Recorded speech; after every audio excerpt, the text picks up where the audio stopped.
desejando muita luz, muita paz nessa semana que se inicia. Graças a Deus. Graças a Deus. Nós queremos convidar a nossa irmã Valéria Augusto. Muito obrigada por ter aceito o nosso convite, meu irmão. Nossa irmã vai falar sobre desenvolvendo a gratidão e tema. Vou passar a palavra para a nossa irmã Valéria e ela vai estar falando sobre isso aí. Desenvolvendo a gratidão. A palavra é sua, minha irmã, que Jesus te abençoe. Boa noite. Mais uma vez é uma alegria retornar a essa casa. É com o coração cheio de emoção que eu aqui venho. E um dia tão especial, né? É um dia mais que especial. O Espírito de Luz me disse que é aniversário da casa. E isso para mim é uma alegria. Se eu soubesse, eu tinha que saber antes. Eu tinha vindo mais bonita. Que hora é a concorrência aqui hoje? Tá difícil. Vocês não vão prestar atenção no que eu estou falando. Vocês vão ficar pensando, querendo descobrir qual brinquedo vocês vão ganhar, né? Não vale. Mas, sem brincadeiras, 18 anos, é isso? 18 anos de uma casa de oração, de um local onde Jesus está nos acolher. É muita festa, é muita história, é muito amor. E nós temos o entendimento que a casa espírita, ela é lar, porque ela nos acolhe quando aqui chegamos.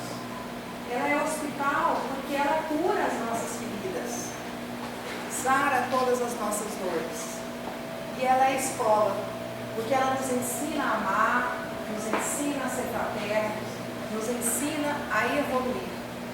Então, quando uma casa como essa faz 18 anos, eu tenho certeza que a espiritualidade está em festa, porque ela está dizendo: meus irmãos estão firmes no propósito. E o propósito é esse, de seguir a jornada de evolução. Então, parabéns a todos da casa, a todos os trabalhadores, a todos vocês que vêm aqui e valorizam essa casa espírita, porque isso é um marco. E a gente imagina muitas vezes que a gente vem e pensa só nesse espaço físico, e aqui é grande, né? Tem algumas casas que a gente visita que são pequenininhas ainda. E aí aqui a gente vê um espaço grande, jardinado, bem bonito, e a gente pensa que, nossa, é grande a casa, né?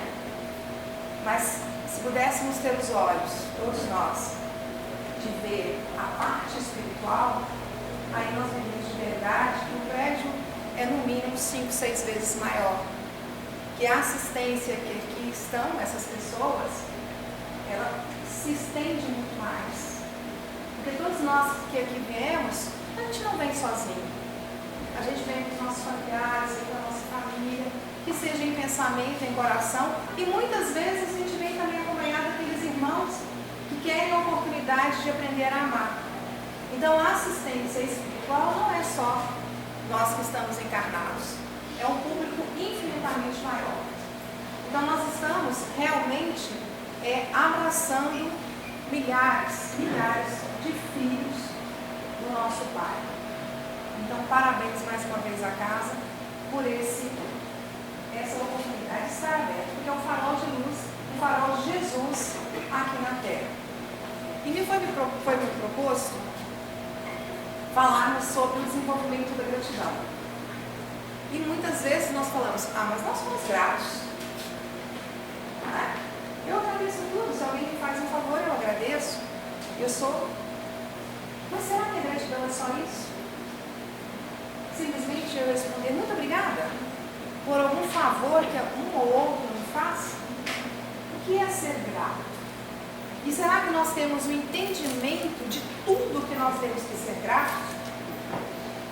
E aí nós começamos com uma mensagem de André Luiz, que ele nos mostra como nós vivemos hoje. Muitas vezes como é o nosso pensamento, quando ele nos diz: não estrague seu dia. A sua irritação não solucionará problema algum. As suas contrariedades não alteram a natureza das coisas. Os seus desapontamentos não fazem um trabalho que só o tempo conseguirá realizar. O seu mau humor não modifica a vida. A sua dor não impedirá que o sol brilhe amanhã sobre os bons e os maus. A tristeza não iluminará os caminhos desânimo não edificará ninguém. As tuas lágrimas não substituem o suor que você deve verter em benefício da sua própria felicidade. As suas reclamações, ainda mesmo afetivas, jamais acrescentarão nos outros um só grama de simpatia por você. Não estrague seu dia. Aprenda com a sabedoria divina a desculpar infinitamente, construindo e reconstruindo sempre para o infinito bem. André Luiz. E por que André Luiz nos traz essa mensagem, nos chamando a atenção de todos esses pontos para a gente valorizar o nosso dia? Porque são 24 horas de oportunidade que nós temos de evoluir. São 24 horas de momentos, de pessoas que nos relacionamos, e muitas vezes nós acabamos sucumbindo a todas essas situações. E aí nós deixamos de agradecer e valorizar a vida, as oportunidades. Se nós olharmos cada um desses pontos, nós fazemos no nosso dia. Por quê? Porque nós esperamos do outro algo que está na nossa mente. Nós queremos que as pessoas reajam como nós gostaríamos. E aí a gente pode até usar a desculpa, não, mas porque eu tenho que amar o próximo como a mim mesmo, eu queria que o outro me amasse como eu me amo. Só que não é essa a proposta de Jesus. O que Jesus nos propôs à última ceia, deixando aos seus discípulos, quando eles estavam apreensivos, que nós faremos sem o Senhor aqui? E Jesus explicando, eu já ensinei tudo. Está tudo na mão de vocês, nas nossas mãos. E aí ele disse que pediria ao Pai um novo Consolador, porque ele era o primeiro Consolador, então ele rogaria um novo Consolador, e nós recebemos a doutrina espírita como um novo Consolador, que veio esclarecer e nos fazer entender toda a mensagem de Jesus, que ainda não ficou clara em alguns corações. E aí ele diz, um novo mandamento vos dou, que amei-vos uns aos outros. O que ele está dizendo? Antes ele diz, amar ao próximo como a ti mesmo. Amar. Amei-vos significa relacionar. Existe uma troca. Não é só eu querer que o outro me ame como eu quero ser amado, ou amado como eu quero. Existe uma reciprocidade. E ele colocou um patamar muito maior. Não é amar como eu quero ser amado. É amei-vos uns aos outros como eu nos amei. Com as nossas imperfeições, os nossos medos, com as nossas dúvidas, com as nossas falhas, todas as nossas sombras. É assim que Jesus nos ama. E essa é a proposta que Jesus nos coloca. E aí no nosso dia a dia nós vamos cumprindo todos esses itens que André Luiz colocou, não observando esse mandamento que Jesus nos colocou e deixando de fazer algo muito importante, que é valorizar a vida. Quantas pessoas nós afastamos de nós? Quantos dias tristes? Quantas perturbações por tão pouco? Muitas vezes nós fazemos uma tempestade por um fato tão simples. Alguém já passou pela situação de ter um problema enorme, depois no decorrer do tempo olhar para trás e falar assim, nossa, para que eu fiz aquele estardalhaço por conta disso? Não tinha necessidade. Chegar tempos depois, porque nós muitas vezes reagimos, em vez de pensarmos para depois agir, nós reagimos. Quantas vezes renunciamos ao que acreditamos pela falta de controle próprio? Desistimos das coisas. Porque na verdade nós não estamos tendo domínio sobre nós mesmos. A criatura humana é um oceano de sentimentos e sensações. Quanto mais aprendemos a lidar com o nosso conteúdo, significa viver mais e melhor. Nós temos que nos conhecer. Se nós não nos conhecemos, quem vai nos conhecer? Como é que nós vamos lidar? Recordo uma vez, eu passei pelo processo de separação, e logo que eu separei, eu falei, eu vou comprar uma casa. E vou convidar minha mãe para vir morar comigo. Aí uma colega virou para mim e disse, você vai morar com a sua mãe? Eu falei, qual o problema? Não estou entendendo. Ela falou, mas a gente, depois que a gente passa, a gente não mora com mãe mais. Porque se eu não conseguir morar com a minha própria mãe, eu vou conseguir morar com quem? Com quem que a gente consegue? Então, se a gente não se conhece e não se entende, a gente fala esse tipo de coisa. Porque você não se relaciona. Se você não consegue relacionar com aquela que foi co-criadora de Deus para lhe dar a vida, com quem que você vai se relacionar? Com quem que você vai conviver? Por isso, se conhecer e saber as suas potencialidades, a sua luz e a sua sombra, porque nós estamos num momento evolutivo que nós temos sombra e luz. Nós ainda temos sombras, porque somos espíritos em evolução. Estamos num planeta de provas e expiações, se transformando no planeta de regeneração, não é isso? Já estudamos isso, não é?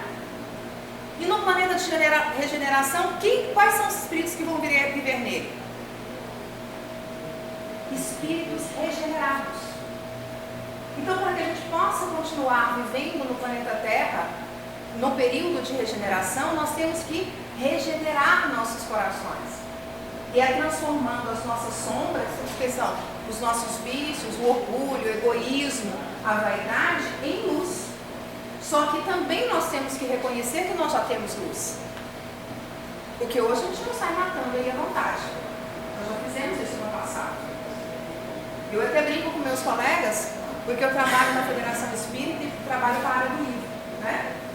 E aí eu brinco, eu vejo tanto com livro, trabalho difícil que eu tenho, né? Espírita, mexer com livro espírita.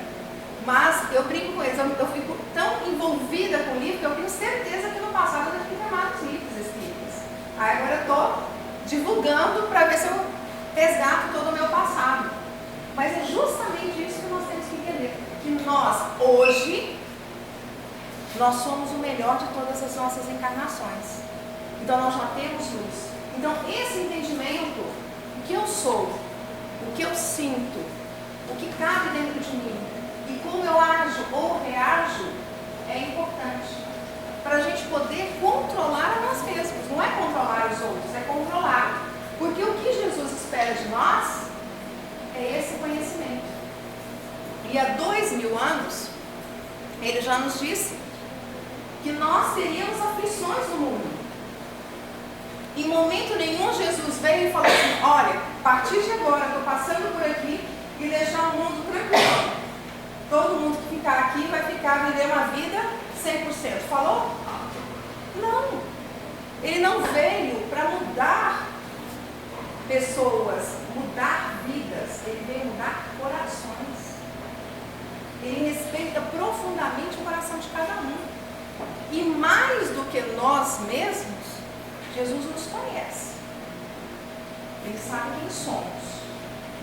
Porque na passagem do paralítico de Cafarnaum, quando o paralítico é descido à sua presença, ele pergunta ao paralítico: Natanael, ben Elias, creias que posso curar-te? E o paralítico responde de pronto: creio, Senhor. Mas no estalo ele fala assim: mas peraí, agora que eu estou conhecendo ele, agora que eu estou na presença dele, como é que ele sabe meu nome? E pergunta a Jesus: Senhor, como sabes meu nome? E ele responde: Natanael, te conheço desde ontem. O bom pastor conhece nominalmente cada uma das ovelhas que seu pai confiou. Então Jesus conhece os nossos corações. Então ele não veio para fazer com que a nossa vida fosse fácil, porque fácil é ilusório.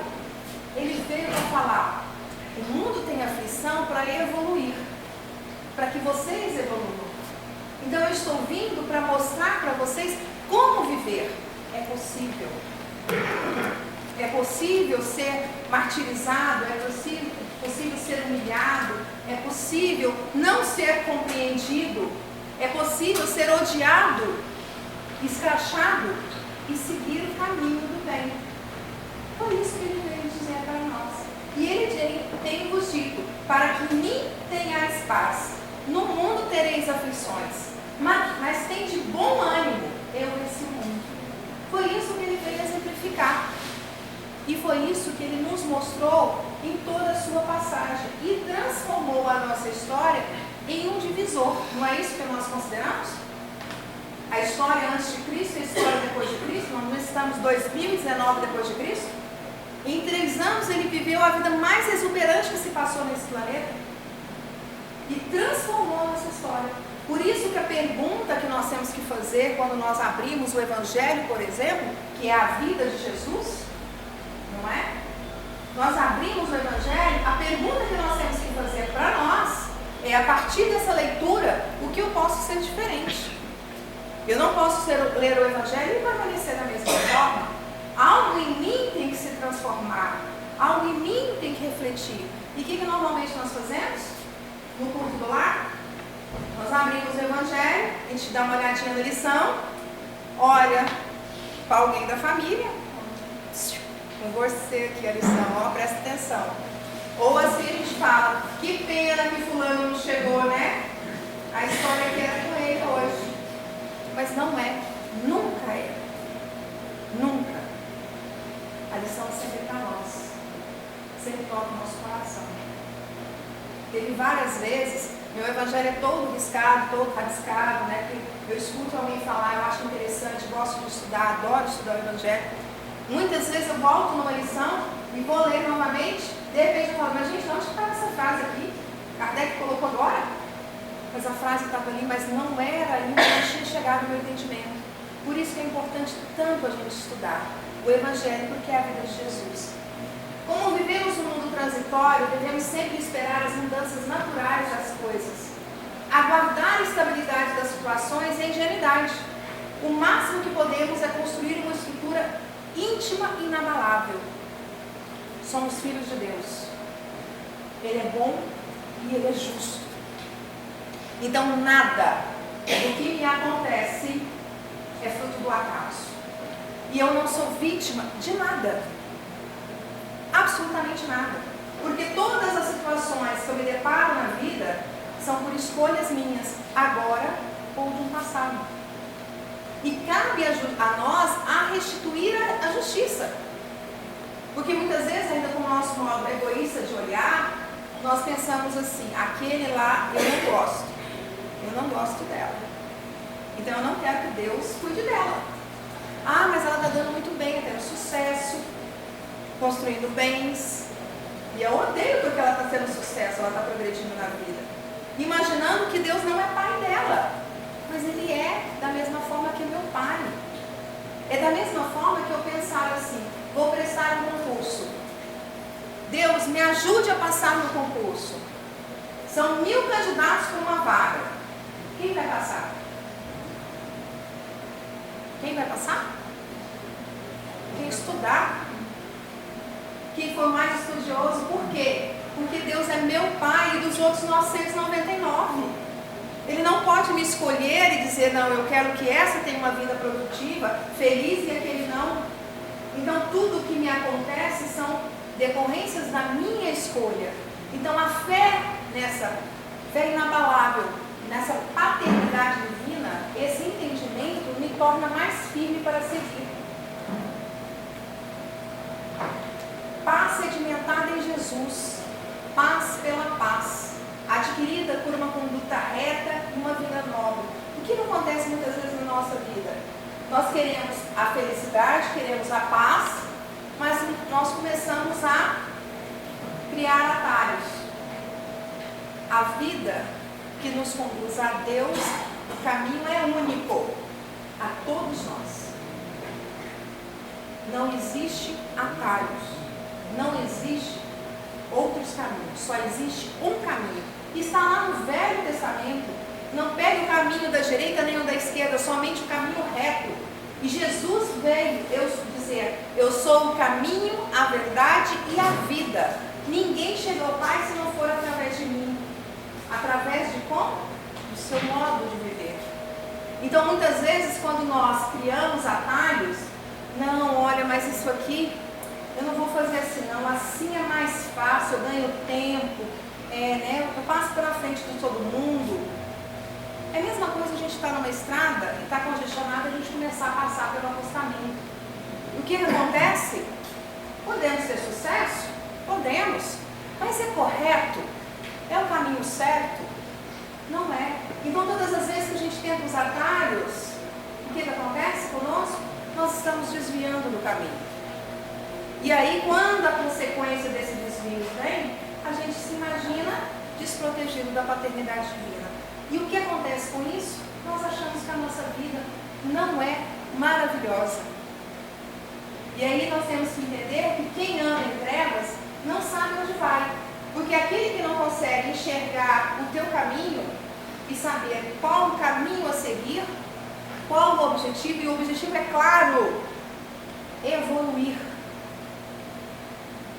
Nós estamos aqui para evoluir. No plano espiritual nós estudamos, mas aqui nós atestamos aquilo que nós aprendemos. Aqui nós temos a reciprocidade. É aqui que vem os desafios. Lá eu fiz todo o conhecimento. Aqui é a prova. Então, quando nós reencarnamos, nós já trazemos a bagagem de tudo aquilo que nós temos que aprender. Então, estar encarnado é uma dádiva. Estarmos aqui nesse corpo hoje é uma oportunidade. Porque tem muitos irmãos que não estão com essa oportunidade no momento. Oportunidade de estarmos juntos, de aprendermos a amar, de nos relacionar, de desatar nós, de pegar aquele passado que nós largamos, ignoramos e falar, vem cá, vou resolver agora. Porque se eu não resolver agora, vai vir outras e outras encarnações. É pensar tudo que eu vou fazer, porque um segundo eu posso perder toda a minha encarnação. Um desatino, um momento de cólera, eu posso fazer perder essa encarnação e outras mais. Então eu tenho que pensar, não tenho só que reagir e valorizar o que eu tenho nas mãos. Valorizar a oportunidade. Bezerra de Menezes, ele coloca muito claro isso. Tudo que nos acontece, que para nós parece infelicidade, nós temos que enxergar com oportunidade. Mesmo a dor, nós temos que pensar que é uma oportunidade de aprender algo. Tal coisa só acontece comigo, preciso mudar, não aguento mais, preciso dar um jeito na minha vida. Nós falamos isso? Falamos? Gente, balança a cabeça, não, eu acho que só eu. Faz assim, ó. Pensei nisso, algum dia eu pensei nisso. Mas nós pensamos várias vezes, de repente a gente está conduzindo a vida e alguma coisa não dá certo. E a gente pergunta, mas estava tudo certinho, o que foi que deu errado agora? O caminho estava perfeito. Em vez de eu perguntar, por que é que não deu certo? O que eu tenho que aprender? Então, quando a dor vem, a aflição vem, a dificuldade vem, a pergunta que eu tenho que fazer não é mais por que comigo. A pergunta que eu tenho que fazer é que habilidade, que conhecimento, que sentimento eu tenho que adquirir para vencer. Essa é a proposta. Não é, meu Deus, por que comigo? É não, está aqui agora. Senhor, o que eu tenho que aprender para vencer? O que eu tenho que adquirir de conhecimentos, sentimentos e habilidades para cumprir? Como é que eu vou? É a mesma coisa que nós pensamos quando a gente vem à casa espírita. Não é o que a casa espírita vai me oferecer, é o que eu vou oferecer à casa espírita. Quando eu ponho nossos filhos na evangelização, não é o que a evangelização vai oferecer, é o que nós pais podemos oferecer para a casa espírita, para auxiliar na evangelização. A proposta não é de mudança do outro, a proposta é de mudança minha. Quando isso ocorre, é apenas um anúncio de uma insatisfação, mas nem sempre é um estado de ação, porque todas as vezes que nós reclamamos ou colocamos em dúvida a nossa vida, nós ficamos inertes. E na proposta é ação, porque a espiritualidade ela precisa, no mínimo, que nós tenhamos o coração aberto para que ela possa atuar. É a mesma coisa, eu estou com um problema horroroso, vou ficar na minha casa de braços cruzados, esperando que o mentor da casa, esperando que Jesus ou toda a pleide de espíritos resolvam o meu problema. Ele vai olhar para mim e falar assim: meu filho, pelo amor de Deus, pelo menos caminha. Que a gente possa fazer alguma coisa cair, que a gente possa fazer você encontrar alguém, que a gente possa fazer você passar na frente de algum lugar, para que você possa se inspirar, mas pelo menos caminha. Então, Jesus precisa no mínimo que a gente entre em ação, que a gente pelo menos desenvolva isso em nós. É necessário que nos sintamos cansados do tipo de vida que temos, se é isso que é vida, quando nós ficamos só reclamando, para verdadeiramente estabelecermos um bom combate em nós, parando de se colocar como vítimas da sociedade, das pessoas ou do sistema, e tomarmos as rédeas da nossa existência, que deve ser produtiva e feliz, mesmo com todas as dificuldades naturais. Deus já nos dotou de várias ferramentas para que a gente vença nessa encarnação, em todas as outras. E uma delas foi a inteligência. Inteligência não é atributo do corpo, é atributo do espírito. Não é o corpo que é inteligente, é o espírito que é inteligente. E a inteligência não é a incapacidade de responder pergunta. Nem que eu soubesse, por exemplo, as 1019 perguntas do Livro dos Espíritos. Se eles fizessem as perguntas, eu soubesse responder todas. Não é isso que vai dizer que a minha vida, que eu sou inteligente. Ser inteligente é colocar a vida produtiva. Usar tudo que eu tenho de conhecimento em favor do próximo, em servir. E aí Kardec pergunta aos espíritos qual o meio mais prático e eficaz para o homem melhorar nessa vida e resistir à atração do mal. Conhece-te a ti mesmo. Se conhecer. E ele ainda vai mais, quando ele diz, conhecer a si mesmo, aí está o ponto de partida para iniciar a implantação do bom ânimo na nossa condição diária. Viver a vida, valorizar essa vida, valorizar as oportunidades, se conhecer. E Santo Agostinho nos deixou uma receita. Ele diz como ele fazia todos os dias, ao me recolher, passava em revista tudo o que eu pensei, senti, falei e perguntava: será que hoje alguém tem algo a reclamar de mim? Quando nós começamos a fazer essas reflexões, nós começamos a identificar onde nós falhamos. E amanhã, com certeza, nós não vamos cometer a mesma falha. Na hora que a gente se deparar com a situação, eu fui indelicada com ela hoje. Quando eu me recolhi e percebi a minha indelicadeza, amanhã, quando eu olhar para ela, eu vou ficar com vergonha. No mínimo, vou me desculpar. Ou vou não cometer o mesmo erro. E assim eu não cometo o mesmo erro com ela e com mais ninguém. Então, isso é muito importante, se conhecer, saber do que você é capaz. Quando não nutrimos o ânimo elevado no enfrentamento das provas e expiações, não a vencemos. Vivemos as mesmas coisas incontáveis vezes. Muitas vezes nós somos recorrentes no mesmo erro. Quando olhamos para a nossa história e vem de novo a mesma coisa, por exemplo, a gente é enganado novamente, né? A gente já foi enganado uma vez, enganado duas vezes, enganado 3 vezes. O erro é dos outros? Ou a falha está em mim, do não entendimento, da não atenção? Então nós ficamos repetindo o mesmo erro. E nós vamos repetir até quando nós nos conhecermos e nos propormos a melhorar. Porque essa é a proposta. Melhorar para que possamos evoluir, não cometer os mesmos erros. Quando os acontecimentos menos felizes estiverem à nossa volta e não determinarem o nosso estado de espírito, teremos a posse de nós próprios. Olha que interessante isso. Nós conseguimos isso? Quando alguma coisa nos acontece, toda a nossa família, o nosso ambiente de trabalho, né, tudo que nos envolve, sente os reflexos, né, de tudo que nos ataca, tudo que vem para nós. Quando nós nos conhecemos e conseguimos ter a fé inabalável, o entendimento que não somos vítimas, o entendimento que algo em mim tem que nascer, para que desenvolver, para que eu possa resolver esse problema, aí eu não espalho isso. E quando às vezes nós espalhamos, algumas vezes nós queremos nos colocar simplesmente de vítimas.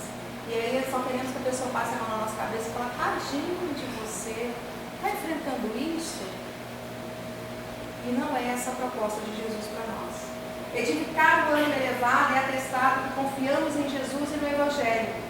Tudo está certo como está, mesmo as mais constrangedoras, pois tudo está pautado nas leis de justiça e de utilidade. Nós não somos vítimas. Algumas vezes nós somos até algozes. Então, se nós temos esse entendimento, que nada não acontece, não é por acaso, que a melhora do coração, ela tem que ser urgente, porque nós não sabemos quanto tempo nós ainda temos. Esse negócio eu vou deixar para amanhã, nós não sabemos quanto tempo. Quando eu entrei na federação, eu ouvi falar de duas pessoas muito importantes para o movimento espírita. A gente chama movimento espírita, é tudo que envolve todas as casas espíritas numa determinada região, aqui no estado de Goiás.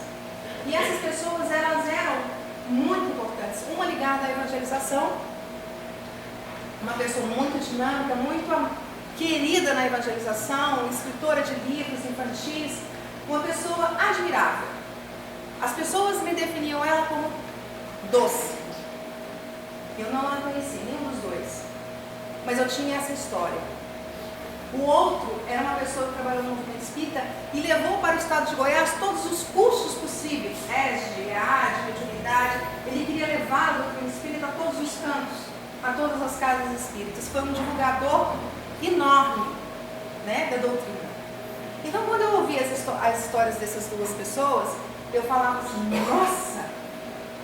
nossa, eu queria ser assim, quando crescer, quero ser igual a eles. E participei de reuniões mediúnicas. E por duas oportunidades, eu vi a comunicação por psicografia dos dois.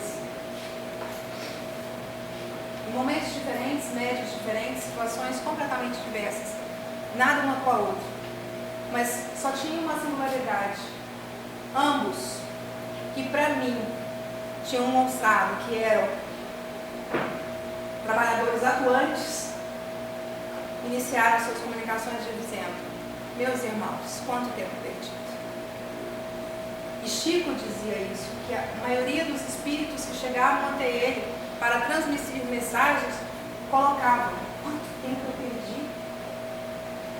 Nós estamos aqui agora, com essa vida, com essa oportunidade e com algo que é o tempo para mudar, para transformar e principalmente para agradecer.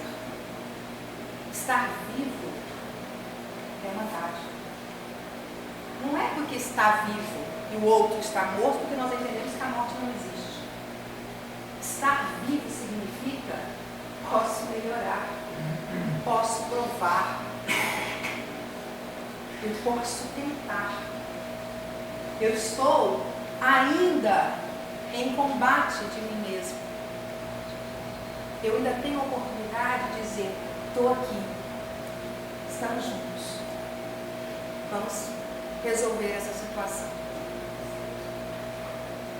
Recebe dádivas, fruis oportunidades, recolhe bênçãos, acumula favores, arrola benefícios e somente uma formal expressão já desgastada de reconhecimento te escapa aos lábios. Joana de Ângelo nos diz isso.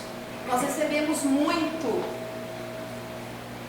bênçãos, amizades, amor, carinho, e o que nos escapa é uma forma só de muito obrigada. E muitas vezes nós não nos colocamos nem a olhar ao outro. Ah, tá, obrigada. E vamos. E ela vai mais. Mas o gesto de ternura, a palavra cálida, a atenção gentil, o sorriso de afeto espontâneo são valores de gratidão que não nos cabe desconsiderar ou esquecer. Gratidão, como amor, é também dever. Dever que não apenas aquece quem recebe, como reconforta quem oferece. Gratidão não é para quem está recebendo, é para nós.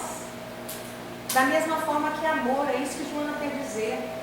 Há um tempo atrás, minha filha, com essa história de redes sociais, né? Mostrando, mãe, você viu, fulano tem tantos milhões de seguidores. Beltrano, não, essa história, né? Aí eu falei, minha filha, vai resolver o quê? Quando chegar no plano espiritual, você acha que Jesus vai virar para ela e falar assim, nossa, 2 milhões de seguidores? Não. Ele vai virar para ela e falar assim, quantos você amou? Porque não se conta quem nos ama, se conta quem eu amo, a quem eu despejei meu amor. Da mesma forma que a gratidão. Então a gratidão não é para o outro, é para mim, é para agradecer, é para valorizar, é para entender, é amai-vos uns aos outros como eu os amei. Isso que é gratidão. Gratidão é a pétala de rosa espalhando perfume que ignora a emoção e a alegria que propicia. Quando eu sou grato, eu tenho que ser como a rosa. Eu vou agradecendo e não olhando para trás. Segundo, entre os sentimentos nobres que caracterizam o ser psicológico maduro, a gratidão destaca-se como um dos mais relevantes. Ser grato quer dizer que eu estou evoluindo. Quer dizer que eu sou maduro. Imagine a situação. Alguém faz um favor para mim e eu ignoro. Não vou nem agradecer. Isso quer dizer infantilidade. Ser maduro é reconhecer. É dizer, eu estou atento a você. Eu estou vendo o que você está fazendo. E pergunto a vocês. Nós não gostamos de carinho? Nós não gostamos de atenção? Nós não gostamos que as pessoas valorizam o que a gente faz? Fala assim, nossa, que bonito. Nossa, que legal, que bolo gostoso. A gente não gosta disso? Então por que a gente não faz? Se a gente gosta de receber, por que a gente não faz? A vida em si mesmo é um hino de louvor à vida. Portanto, a gratidão incontida. Não postergue indefinidamente o teu momento de gratidão. Sorris e amas, trabalhas e sofres, renuncias e cresces, sonhas e progrides, bendizendo a vida. Sermos gratos à vida, ao acordar, ao abrir os olhos. O primeiro pensamento que tem que vir, Senhor, gratidão. Eu tenho mais 24 horas para evoluir. Eu tenho mais 24 horas para amar e para perdoar. Eu tenho 24 horas para fazer algo pela minha evolução. Eu tenho mais 24 horas para ser feliz. O bom ânimo e a gratidão espalham mais felicidade que todas as riquezas do mundo. Vem do ato de olhar para as coisas com esperança e de esperar sempre o melhor. Sermos gratos, até pelas nossas dificuldades, até pelas nossas dores. Porque normalmente, quando nós passamos o processo da dor, quando nós olhamos para trás, a gente agradece, não é? Nossa, superei. Senhoras mães que deram a luz, não tinha uma dor intensa? Não é? Eu não passei por isso assim, minha filha do coração. Mas não é? Quem é mãe? Quem deu a luz? Não é uma dor que você pensa que o mundo vai acabar? E depois que passa? Na hora que você pega o bebê, você se vê co-criadora de Deus, recebendo mais uma vida, dando a oportunidade de mais um espírito evoluir. O que você sente? Plenitude. Isso acontece na nossa vida em todas as situações. Quando nós superamos, quando nós vencemos, quando nós evoluímos, o sentimento que vem é plenitude. Por isso, agradecer a vida e agradecer a oportunidade de estarmos encarnados é dever. dever de todos nós ao acordar. Seja feliz, pois sempre haverá uma razão para isso. E por esse momento, com vocês, minha gratidão. E eu desejo a todos vocês muita luz.